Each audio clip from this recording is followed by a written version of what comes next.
Yenyewe mimi sasa naumia. Mimi nasema muendelee kuumia pole pole. Kwa sababu hamkuwa mnasikia. Na wapatia direction tuende hivi. Nasema tunaenda kwa Ruto. Nenda kwa Ruto. Niambie nyinyi, mnapotea barabara, hamsikii? Sasa hii una shilingi hata 50 kwa mfuko kweli? Muendelee kuumia pole pole. Ndio mwe mkisikia chenye na.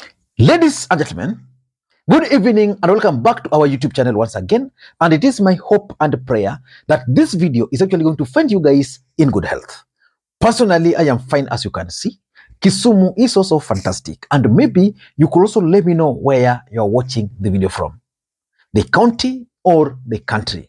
And for this particular video, ladies and gentlemen, I do want to know really the specific county.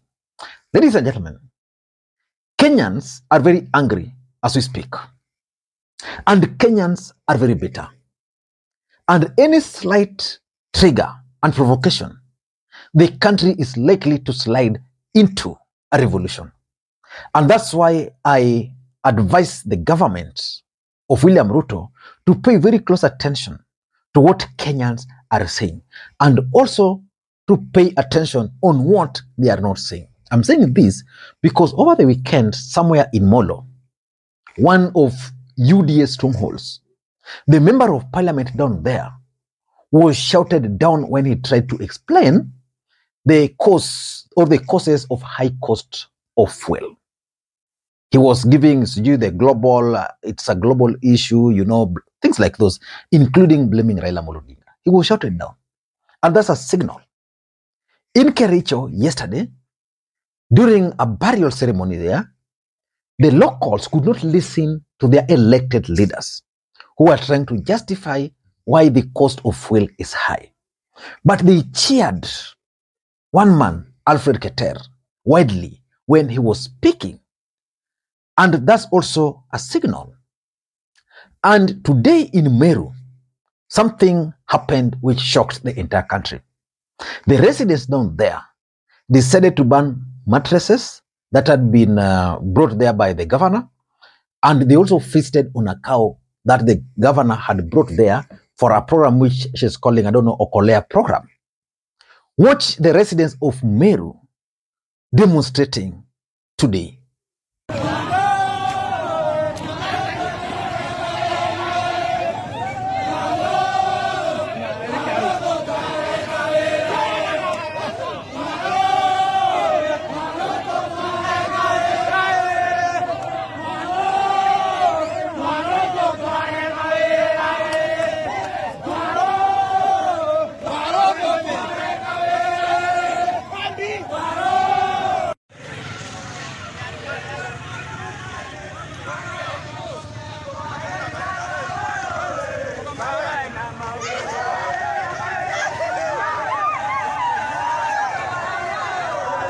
But let us forget about all those. In this video, I want us to focus on something that happened to Boni Khalwale yesterday. Boni Khalwale had organized some event. And during that event, Boni Khalwale tried to explain to the supporters there a few things. One of them, the current subject, which is high cost of living.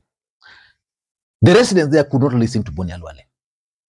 Then he tried later on bringing the issue of electric bikes. Again, he was shouted down. He actually escaped lynching.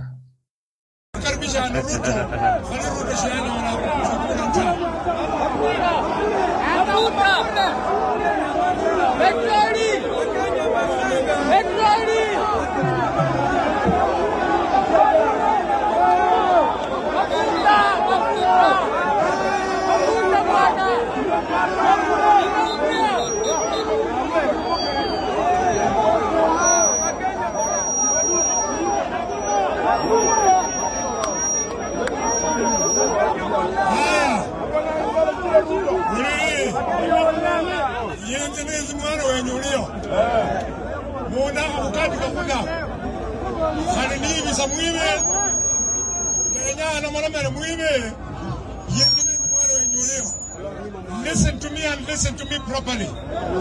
You pay Yamakura Yebera bupensana. Hiyo ni kweli. Yenze kasi yanje. Shinde mundu kwaranga bayinde kasi ta. Wakati bei ya mafuta imebadilika katika jamii ya ulimwengu, nimeenda kwa president, tumeenda Korea, tumeleta bodaboda yenye wewe uwezi hiyo mafuta.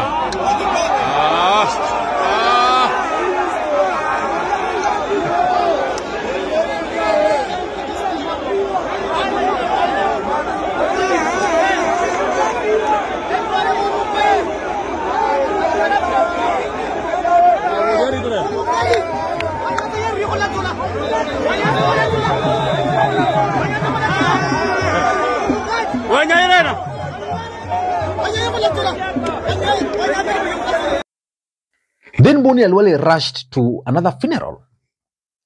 And when he began speaking, talking about Kenya Kwanza, the residents down there decided to leave the venue.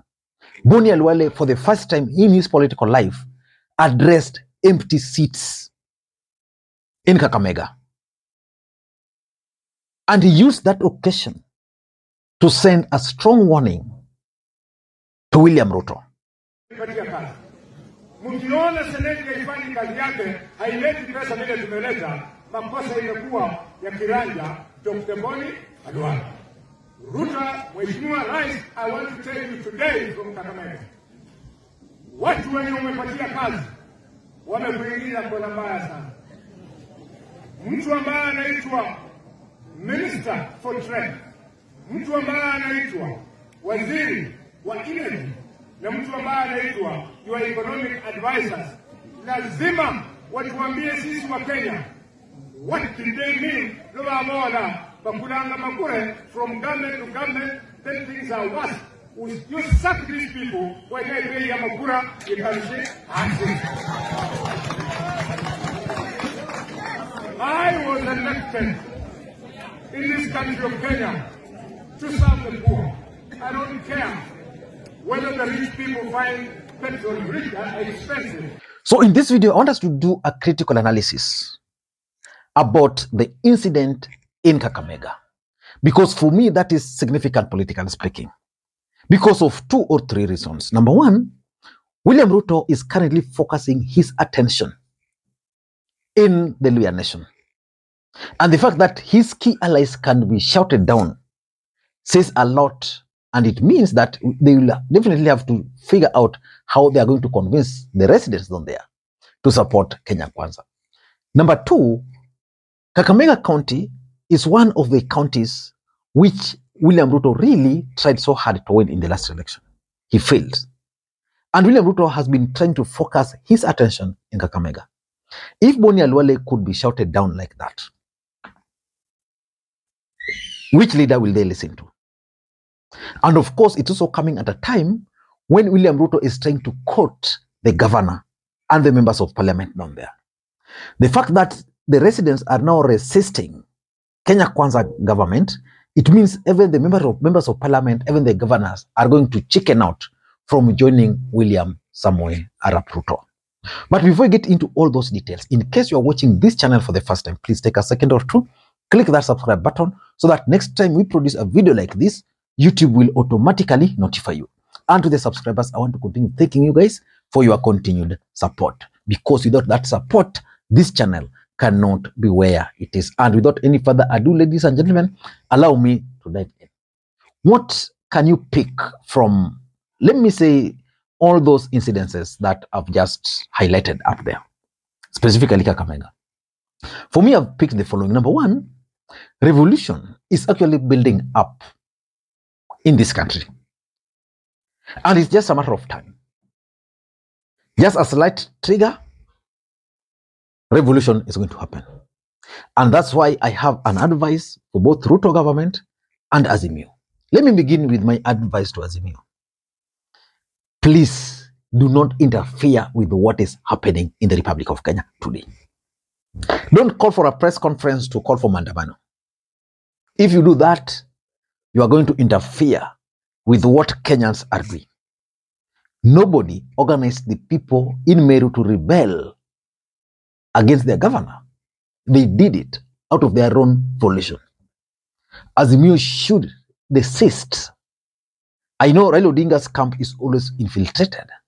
This is the moment someone in William Ruto's camp is going to infiltrate that camp, and they are going to organize a press conference where they are going to announce massive demonstrations across the country. Azimio, if you are listening, Raila Odinga, for example, please do not go there. Let this rebellion, let this revolution just build up. But I also have, because I don't have any interest in this, I also have an advice for Kenya Kwanza. Listen to Kenyans. Do not ignore what Kenyans are saying. I listened to Gladys Sholei today, and I was shocked. He's telling Kenyans that the cost of fuel in Uganda is 216, and the cost of fuel in Kenya is 211. That is shocking, considering the value of shilling versus the value of Ugandan money. Previously, if that was the case, it would have meant in Uganda, fuel would have been around 300 or 400. So which means in Uganda, the impact of that increment has not been felt. But in Kenya, it's huge. That's the reality. That is the reality which we must live with as a country. So, Kenya Kwanza must listen. If they don't, revolution is building up. So that's number one. Number two, it's also now very clear that Kenya Kwanza was actually built on a weak foundation, which is lies, which is propaganda. And it's not catching up with them. And sadly, I don't think they'll be able to escape. I don't think. The foundation is weak. So it's going to come down. Number three, Kenya Kwanza has actually reached dead end. I'm saying this because of what I've just explained. Propaganda. There's nothing new they can tell Kenyans. Kenyans cannot believe them. Cannot believe them.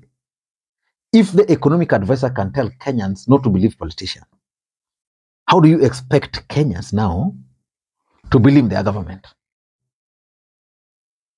And lastly, and this is what I'm projecting, is that 2027 election, we are likely to witness real issues being put on the table without much propaganda. Because I think if it's propaganda, Kenyans have consumed it. If it's lies, Kenyans have consumed it. The only thing now remaining for Kenyans is that they want real issues. And based on what I'm seeing, in 2027, Kenyans might actually decide for the first time to start asking political leadership what they are going to offer or what they can offer. I don't know what you think, but that's my take. Thank you guys, and may you have a good day. Bye-bye.